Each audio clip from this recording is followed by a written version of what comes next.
तिमीलाई घरमा बोलाउँदा हिँडेछ यो त पहिला त्यही डाँडाबाट त आएको हामी गाडीमा नि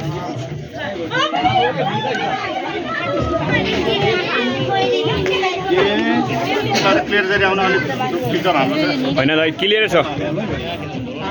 दाजुभाइको पुरा भाइरल होस्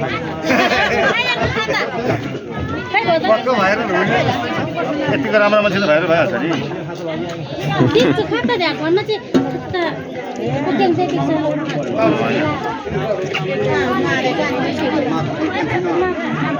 सबभन्दा बढी फोकस यता गर्नु फेरि होइन सधैँ यता दाइ हो नि त सबैले बराबर लाउले तल पनि देखाउँ न